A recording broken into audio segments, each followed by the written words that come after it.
اور حضرت ابو ایوب انصاری رضی اللہ تعالیٰ عنہ روایت کرتے ہیں کہ 4 چیزیں رسولوں کی سنت میں سے ہیں۔ نمبر 1 ختنہ کرنا، نمبر 2 عطر لگانا، اور نمبر 3 مسواک کرنا، اور نمبر 4 نکاح کرنا۔ اور ایک اور حدیث میں آتا ہے کہ حضرت ابو درداء رضی اللہ تعالیٰ عنہ فرماتے ہیں کہ سرکار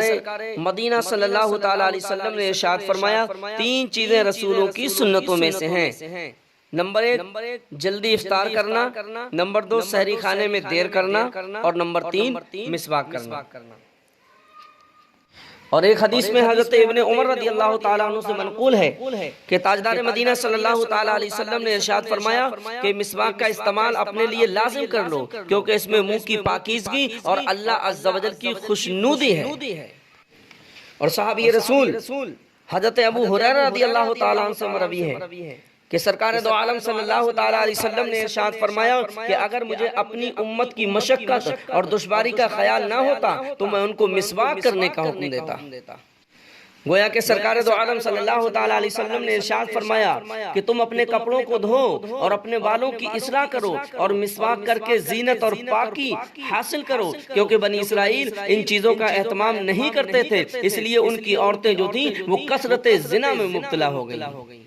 معلوم یہ ہوا کہ مسواک کرنا نبیوں کی سنت ہے اور اس سے پاکی حاصل ہوتی ہے، منہ کی صفائی ہوتی ہے اور ثواب ملتا ہے۔ اور بنی اسرائیل جو تھے ان چیزوں کا اہتمام نہیں کرتے تھے، اس لیے ان کی عورتیں کثرت کے ساتھ زنا کرنے لگیں۔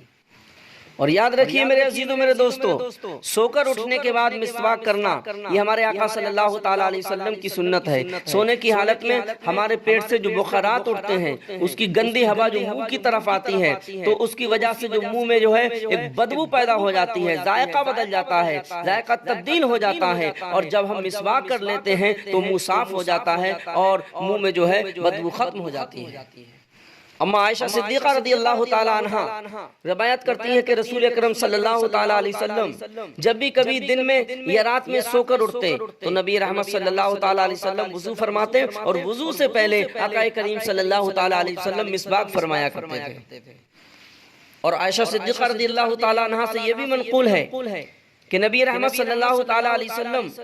جب رات کو سوتے تو آپ صلی اللہ علیہ وسلم کے پاس وضو کے لیے پانی ہوتا اور مسواک آپ صلی اللہ تعالیٰ علیہ وسلم کے پاس میں ہوتی۔ جب آپ صلی اللہ تعالیٰ علیہ وسلم رات میں اٹھتے تو قضاء حاجت سے فارغ ہوتے اور اس کے بعد رحمت عالم صلی اللہ تعالیٰ علیہ وسلم مسواک فرمایا کرتے تھے۔ اور اما عائشہ صدیقہ رضی اللہ تعالیٰ عنہ فرماتی ہیں کہ اللہ تبارک و تعالیٰ کے مجھ پر بے شمار انعامات ہیں، اور ان انعامات میں سے ایک انعام یہ بھی ہے کہ رحمت دو عالم صلی اللہ تعالیٰ علیہ وسلم کی جب وفات ظاہری ہوئی تو اما عائشہ فرماتی ہیں وہ میرے گھر میں ہوئی اور میری باری کے دن ہوئی اور میری ہنسلی اور سینے کے درمیان ہوئی، اور یہ بھی اللہ رب العالمین کا مجھ پر انعام ہے۔ اور فرماتی ہیں کہ میرا اور آپ صلی اللہ تعالیٰ علیہ وسلم کا لعاب دہن ایک جگہ پر اللہ تبارک و تعالیٰ نے اکٹھا فرما دیا، اور وہ اس طرح فرماتی ہیں کہ میرے پاس عبد الرحمن بن ابی بکر ان کے بھائی تشریف لائے اور ان کے ہاتھ میں ایک مسواک تھی۔ فرماتی ہیں کہ میں نبی رحمت صلی اللہ تعالیٰ علیہ وسلم کو سہارا دے رہی تھی کہ میں نے دیکھا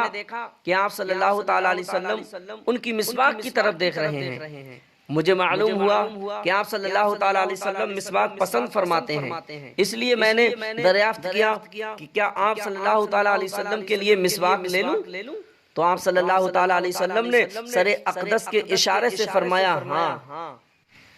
فرماتی ہیں کہ میں نے عبد الرحمن سے مسواک کو لے کر کے آقا کریم صلی اللہ تعالیٰ علیہ وسلم کو دے دیا۔ رحمت عالم صلی اللہ تعالیٰ علیہ وسلم نے مسواک کا استعمال کرنا چاہا، لیکن فرماتی ہیں مسواک بہت سخت تھی، اس لیے آپ صلی اللہ تعالیٰ علیہ وسلم اس کو چبا نہیں پا رہے تھے۔ تو اما عائشہ فرماتی ہیں کہ میں نے عرض کیا یا رسول اللہ صلی اللہ تعالیٰ علیہ وسلم کیا میں مسواک کو نرم کر دوں؟ تو آقا کریم صلی اللہ تعالیٰ علیہ وسلم نے سر مبارک کے اشارے سے فرمایا ہاں۔ چنانچہ فرماتی ہیں میں نے آقا رحمت صلی اللہ علیہ وسلم کے ہاتھوں سے مسواک کو لیا اور اسے چبا کر کے پھر رحمت دو عالم صلی اللہ تعالیٰ علیہ وسلم کو پیش کر دیا۔ تو آقا کریم صلی اللہ تعالیٰ علیہ وسلم نے اس مسواک کو اپنے دانتوں پر پھیرنا شروع کیا، اور آپ کے سامنے ایک برتن رکھا تھا جس میں پانی تھا۔ آپ صلی اللہ تعالیٰ علیہ وسلم اپنے اپنے دونوں ہاتھ پانی میں ڈالتے اور چہرہ انور پر پھیر لیتے اور فرماتے بے شک موت کے لیے سختیاں ہیں. پھر دعا کے لیے ہاتھ اٹھائے اور دعا فرمائی کہ اے اللہ مجھے رفیق اعلیٰ یعنی انبیاء میں شامل کر. اور اس طرح کہتے کہتے یہاں تک کہ آپ صلی اللہ تعالیٰ علیہ وسلم کی روح قبض کر لی گئی اور آپ صلی اللہ تعالیٰ علیہ وسلم کے دونوں ہاتھ مبارک نیچے تشریف لے آئے. اور حضرت عائشہ صدیقہ رضی اللہ تعالیٰ عنہ فرماتی ہیں کہ نبی رحمت صلی اللہ تعالیٰ علیہ وسلم نے ارشاد فرمایا کہ مسواک کر کے نماز پڑھنا بغیر مسواک کیے نماز پڑھنے سے 70 گنا زیادہ افضل ہے. یعنی ایک نماز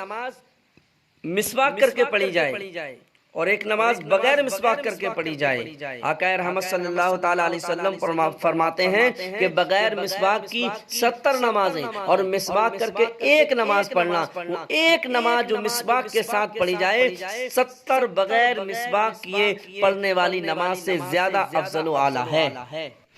اور حضرت علی رضی اللہ تعالیٰ عنہ اور حضرت عبداللہ بن عباس رضی اللہ تعالیٰ عنہ اور حضرت عطا رضی اللہ تعالیٰ عنہ سے نقل کیا گیا ہے، وہ فرماتے ہیں کہ مسواک شریف کو لازم کر لو،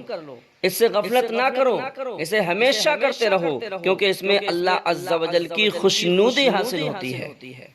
اس سے نماز کا ثواب بڑھا دیا جاتا ہے. ہمیشہ مسواک کرتے رہنے سے روزی میں آسانی اور برکت رہتی ہے، اور مسواک کرنے سے درد سر دور ہوتا ہے اور سر کی تمام رگوں کو سکون ملتا ہے، یہاں تک کہ کوئی ساکن رگ حرکت نہیں کرتی ہے اور کوئی حرکت کرنے والی رگ جو ہے وہ ساکن نہیں رہتی ہے. اور مسواک کا ایک فائدہ یہ بھی ہے کہ مسواک بلغم کو دور کرتی ہے، اس سے بلغم نہیں بنتا ہے، نظر کو تیز کرتی ہے، معدے کو درست رکھتی ہے، انسان کو فصاحت اور خوش بیانی عطا کرتی ہے اور جسم کو تر و تازگی اور توانائی بخشتی ہے، قوت حافظہ کو بڑھاتی ہے، یادداشت کو بڑھاتی ہے اور عقل کو بڑھاتی ہے، دل کو صاف کرتی ہے، پاک کرتی ہے اور نیکیوں میں اضافہ کرتی ہے. اور فرشتے خوش ہوتے ہیں اور اس کے چہرے کے نور کی وجہ سے اس سے فرشتے مصافحہ کرتے ہیں جو شخص مسواک کرتا ہے. اور مسواک کا ایک فائدہ یہ بھی ہے کہ شیطان ناراض ہو جاتا ہے اور اس کو مسواک دھتکار دیتی ہے اور کھانے کو ہضم کرتی ہے، بچوں کی پیدائش بڑھاتی ہے اور بڑھاپا دیر میں آتا ہے اور حرارت کو بدن سے دور کرتی ہے اور پیٹھ کو مضبوط کرتی ہے اور جسم کو اللہ عز و جل کی اطاعت کے لیے قوت دیتی ہے اور نظام میں آسانی ہوتی ہے اور کلمہ شہادت یاد دلاتی ہے. قیامت میں نامہ اعمال سیدھے ہاتھ میں دلاتی ہے، پل صراط سے بجلی کی طرح تیز رفتار سے گزار دیتی ہے. اور مسواک کرنے والے کو قبر میں آرام اور سکون ملتا ہے اور اس کی حاجات پوری ہوتی ہے، حاجات پوری ہونے میں اس کی مدد کرتی ہے اور اس کی قبر کو فراخ اور چوڑا کر دیا جاتا ہے. مسواک کا عادی اگر کبھی مسواک کرنا بھول بھی جاتا ہے، جب بھی اس کے نامہ اعمال میں اس کا اجر اور ثواب لکھ دیا جاتا ہے. اور مسواک کا فائدہ ایک یہ بھی ہے کہ مسواک کرنے والے کے لیے جنت کے دروازے کھول دیے جاتے ہیں اور فرشتے کہتے ہیں کہ یہ انبیاء علیہ السلام کی پیروی کرنے والا ہے، یہ انبیاء علیہ السلام کے طریقے پر چلنے والا ہے اور ہر دن ان کی رہنمائی مانگنے والا ہے. اور مسواک کرنے والے کے لیے جہنم کے دروازے بند کر دیے جاتے ہیں. ملک الموت علیہ السلام اس کی روح قبض کرنے کے لیے اس کے دوستوں کی شکل میں آتے ہیں اور بعض روایات کے مطابق ایسی شکل میں آتے ہیں جس شکل میں انبیاء علیہ السلام کی روح قبض کرنے کے لیے آتے تھے. اس لیے میرے دینی بھائیوں مسواک کو لازم کر لو، اس سے بہت فائدے حاصل ہوں گے. نماز کا ثواب بڑھ جائے گا، منہ کی بدبو جاتی رہے گی، منہ صاف ہو جائے گا، اللہ تبارک و تعالیٰ کی رضا حاصل ہوگی، اس کے پیارے حبیب صلی اللہ تعالیٰ علیہ وسلم کی سنت پر عمل ہوگا اور سنت پر عمل کرنا یہ ثواب ہے بلکہ اللہ تبارک و تعالیٰ کی عبادت ہے، انبیاء کرام علیہ السلام کی سنت ہے، خود ہمارے پیارے آقا صلی اللہ تعالیٰ علیہ وسلم کی یہ بہت ہی پیاری سنت ہے. اس لیے مسواک کو ترک نہ کریں، اس کے بہت فائدے ہیں. دماغ درست رہتا ہے، ذہن تیز ہوتا ہے، عقل بڑھتی ہے، پیٹ کا ہاضمہ درست رہتا ہے، بدن میں طاقت آتی ہے. بے شمار فائدے ہیں مسواک کرنے کے. اس لیے وضو سے پہلے مسواک کر لیا کرو تاکہ سنت ادا کرنے کا آپ کو ثواب مل جائے.